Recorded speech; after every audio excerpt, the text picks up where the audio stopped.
जय श्री राम। मैं Krishna Kotaliya, insurance and financial consultant. स्वागत है आपका मेरे यूट्यूब चैनल पर, जिसमें मिलती है आपको इंश्योरेंस और फाइनेंस से जुड़ी हर एक जानकारी। आज मैं आपको बताऊंगा LIC के unit linked plan pension plus के बारे में, जिसमें आप अपना इन्वेस्टमेंट किसी भी फंड में कर सकते हैं। यूनिट लिंक्ड प्लान होने के बावजूद इसमें ख़ास बात यह है कि इसमें गारंटेड एडिशन भी मिलता है।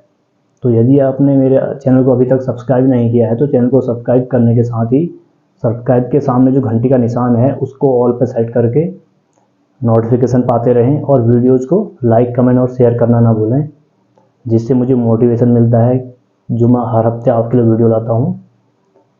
तो आपके कमेंट के माध्यम से ही मैं आगे प्रेरित होता हूँ कि मैं आगे और अच्छे से वीडियो आपके लिए लाता रहूँ।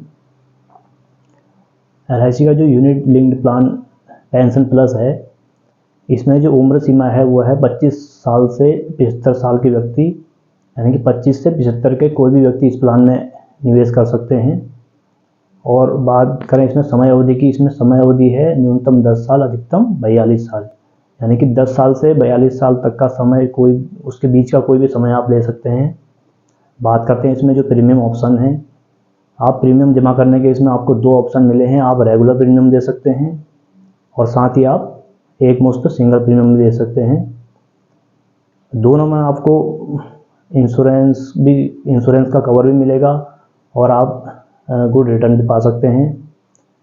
इंश्योरेंस के साथ साथ ही इसमें सेविंग भी है, रिटर्न भी, इसमें अच्छे रिटर्न मिलते हैं।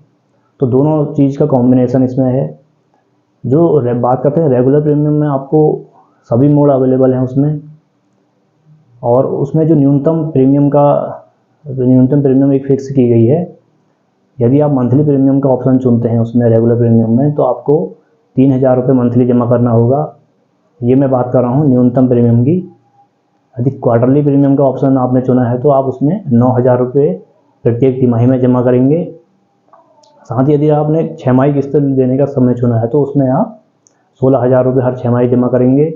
और सालाना किस्त देने का अगर यदि आपने समय चुना है तो उसमें आप 30,000 देंगे सालाना। तो अच्छी बात यह है कि इसमें आपको हाफ ईयरली और ईयरली में काफ़ी अच्छा डिस्काउंट मिल रहा है। तो हमेशा कोशिश करें कि ईयरली और हाफ ईयरली मोड पर लें पॉलिसी को। और सिंगल प्रीमियम में जो न्यूनतम प्रीमियम का ऑप्शन है वो है 1 लाख का। और दोनों ही सिंगल और रेगुलर प्रीमियम में अधिकतम की कोई लिमिट नहीं है, आप जितना चाहें उतना इन्वेस्ट इस प्लान में कर सकते हैं। अब बात करते हैं इसमें लोन की। इस पॉलिसी में आपको लोन की फैसिलिटी नहीं मिलती और आपको पार्शियल विड्रॉल का ऑप्शन इसमें देखने को मिल जाता है। पार्शियल विड्रॉल से मतलब हमारा ये है कि यदि ज़रूरत पड़ती है बीच में तो आप पॉलिसी को सरेंडर न करके आप पार्शियल विड्रॉल कर सकते हैं। वो पार्शियल विड्रॉल आप किसी खास वजह आपको वहाँ पर देनी होगी, तभी आप इसमें समय से पहले पैसा निकाल सकते हैं। यदि कोई गंभीर बीमारी पॉलिसी होल्डर के साथ हो जाती है तो उस केस में आप अपने कुल जो फंड वैल्यू आपकी उसमें बनी होगी उसका कुछ % आप निकाल सकते हैं। ये 2-3 बार आप निकाल सकते हैं, ये ऑप्शन आपको 2-3 बार मिलेगा, लेकिन कोई ख़ास रीज़न आपको देना होगा वहाँ पे। यदि आपकी चाइल्ड की मैरिज का समय आ रहा है तो वहाँ पे आप पार्शियल विड्रॉल कर सकते हैं, और उनके बच्चों के हाइयर एजुकेशन में भी आप पार्शियल विड्रॉल कर सकते हैं। अब बात कर लेते हैं इसमें जो सरेंडर का है। सरेंडर इसमें कम से कम 5 साल से पहले आप इसको सरेंडर नहीं कर सकते। कहने का मतलब है कि इसमें 5 साल का लॉक इन पीरियड है। 5 साल तक आपको इस प्लान में इन्वेस्ट करते रहना है।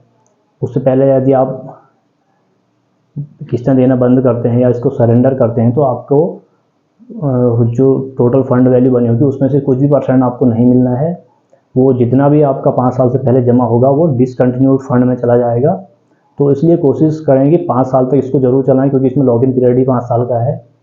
ऐसे हम और पॉलिसी पे बात करते हैं तो उसमें जो लॉक इन पीरियड होता है 2 साल का होता है, और इसमें जो है 5 साल का लॉक इन पीरियड है। तो 5 साल के बाद ही आप सरेंडर कर सकते हैं इस पॉलिसी को। तो वैसे भी कभी भी पॉलिसी को सरेंडर नहीं करना चाहिए, सरेंडर में नुकसान ही होता है हमेशा। तो अब बात करते हैं इसमें जो पेंशन आपको मिलनी है वो किस प्रकार से मिलनी है। जैसा कि आपने सुना कि ये पेंशन प्लान है, unit linked pension plan, pension plus जिसे हम कहेंगे, जिसका टेबल नंबर है 867। ये काम कैसे करता है, जिसमें जितने भी समय का आपने पॉलिसी पीरियड लिया हुआ है, जब वो पॉलिसी आपकी कंप्लीट होगी तो उस समय आपका जो टोटल फंड वैल्यू बनी होगी उसमें से आपने एक पेंशन प्लान लेना है। और वो पेंशन प्लान आप LIC से लें या किसी और कंपनी से लें, ये आपका डिसीजन होगा। तो आपका जो टोटल फंड वैल्यू होगी, तो आप ये कर सकते हैं कि आप 60% से इमीडिएट पेंशन ले सकते हैं, और बाकी जब 40% आपका फंड वैल्यू है उससे आप डेफर्ड एन्युटी पेंशन प्लान ले सकते हैं। इमीडिएट एन्युटी और डेफर्ड एन्युटी से मतलब हमारा ये है कि इमीडिएट एन्युटी में आपको तुरंत पेंशन मिलेगा, और डेफर्ड एन्युटी में आपको कुछ साल के लिए आप डेफर्ड कर सकते हैं, उसको स्थगित कर सकते हैं। जैसे आपकी एज 55 है, आप चाह रहे हैं कि हम 60 की एज से पेंशन लें, जिसमें आपको टोटल फंड मिल रहा है, मान के चलिए उसमें आपकी 55 की एज है और आप 60 की एज से पेंशन लेना चाह रहे हैं, तो आप 5 साल का डेफरमेंट पीरियड रखेंगे, 5 साल का वेटिंग पीरियड उसमें आप रखेंगे। तो इस तरीके से आप 60 और 40% करके आपके टोटल वैल्यू की 60 और 40% से आप पेंशन प्लान ले सकते हैं। अब बात करते हैं इसमें जो आपको फंड मिलेंगे, इसमें 4 फंड आपको मिलते हैं जिसमें आप इन्वेस्ट करेंगे। आपको बॉन्ड फंड इसमें मिलता है, सिक्योर्ड फंड मिलेगा, बैलेंस फंड और ग्रोथ फंड। 4 फंडों में से आप किसी भी फंड में आप निवेश कर सकते हैं। और साथ ही इसमें यदि आपको लगता है कि आपने जिस भी फंड में निवेश किया हुआ है उस फंड में आपको, या वो फंड आपका बेहतर रिटर्न नहीं दे रहा है, तो आप अपने फंड को स्विच कर सकते हैं। मतलब आप दूसरे फंड में, उस फंड से अपना निवेश हटा के दूसरे फंड में लगा सकते हैं। तो आपको ये जो फंड स्विच करने का जो ऑप्शन है, ये 3 या 4 बार मिलता है अपने पॉलिसी पीरियड में। 3-4 बार तो आपको फ्री ऑफ कॉस्ट मिलेगा, उसके बाद आप कभी भी कर सकते हैं, लेकिन उसमें आपको कोई नॉमिनल चार्ज देना पड़ता है। अब बात करते हैं जो बॉन्ड, सिक्योर्ड, बैलेंस फंड और ग्रोथ फंड, इसका क्या मतलब है। इस फंड से हमारा मतलब है कि हमारा जो टोटल इन्वेस्टमेंट है उसमें से कितना हम हमारा सिक्योर फंड में न सिक्योर रिटर्न में हमारा पैसा लगेगा, और कितना रिस्की इन्वेस्टमेंट में लगेगा। तो जैसे आप बॉन्ड से सिक्योर फंड में जाएंगे और उसके बाद बैलेंस फंड में जाएंगे, उसके बाद ग्रोथ फंड में जाएंगे, तो इसी आधार पर आपका जो इन्वेस्टमेंट है, फर्स्ट में आपका रिस्की इन्वेस्टमेंट टोटल फंड का कुछ % लगेगा, उसके बाद सिक्योर फंड में आपके जाएंगे तो आपका रिस्की जो इन्वेस्टमेंट है वो कुछ बढ़ जाएगा, और बैलेंस फंड में आपका और रिस्की जो इन्वेस्टमेंट है उसका जो परसेंटेज है वो और बढ़ेगा, और ग्रोथ फंड में आपका ज़्यादा से ज़्यादा जो इन्वेस्टमेंट है वो रिस्की इन्वेस्टमेंट में लगेगा। कहने का मतलब है कि यदि आप सूझबूझ के साथ इस प्लान में जाते हैं तो ग्रोथ फंड में चाहे रिस्क तो बहुत होता है, लेकिन आपका गारंटी तो कुछ नहीं कह सकते हम कितना परसेंटेज इसमें मिल सकता है आपको, लेकिन आपका पैसा कम भी हो सकता है, ज़्यादा भी हो सकता है। लेकिन ग्रोथ फंड एक ऐसा फंड है जिसमें आप यदि सूझबूझ के साथ इसमें पैसा लगाते हैं तो आप 30 से 40% का भी रिटर्न इसमें पा सकते हैं। अब बात करते हैं गारंटीड एडिशन की। इसमें एक खास बात है कि इसमें गारंटीड एडिशन भी है। गारंटीड एडिशन से मतलब हमारा ये है कि यदि हमारी पॉलिसी को 6 साल कंप्लीट होंगे तो हमारे टोटल फंड वैल्यू में एक गारंटीड एडिशन जुड़ जाएगा। यदि आपने रेगुलर प्रीमियम का ऑप्शन चुना है तो उसमें आपको 6 साल बाद आपका टोटल फंड जो वैल्यू आपकी बनी होगी उसमें उसका 5% आपका गारंटेड आपके फंड में वो ऐड हो जाएगा। वहीं यदि आपने सिंगल प्रीमियम का ऑप्शन चुना है तो 6ठे साल में आपका जो टोटल फंड है उसका 4% आपके फंड में जुड़ जाएगा। ऐसे ही जब आपकी पॉलिसी 10 साल कंप्लीट करती है तो उसमें रेगुलर प्रीमियम में आपका 10% आपके फंड में जुड़ जाएगा, और सिंगल प्रीमियम में आपका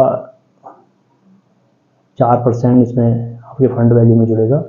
5%। सिंगल प्रीमियम में आपका 10 साल कंप्लीट होने पर 5% आपके फंड में गारंटेड एडिशन जुड़ जाएगा। तो इस तरीके से जितना लंबा आपका टाइम पीरियड होगा पॉलिसी चुनने का, क्योंकि अधिकतम इसमें 42 साल का टाइम पीरियड है, जितने ज़्यादा का आप टाइम पीरियड लेंगे तो ऐसे ही हर 4-4, 5-5 साल में आपका गारंटी एडिशन भी उसमें जुड़ता रहेगा।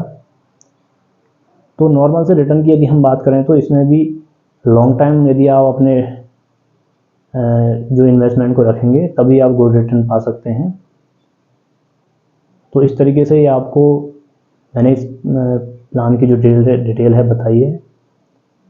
तो आपको कुछ भी यदि इसमें कुछ समझ में ना आया तो आप कमेंट के माध्यम से पूछ सकते हैं, और वीडियोज़ को लाइक, कमेंट और शेयर करना ना भूलें, जिससे मुझे मोटिवेशन मिलता है कि आगे मैं आपके लिए ऐसे ही यूज़फुल वीडियो लाता रहूं। वीडियो आपने पूरा देखा, धन्यवाद।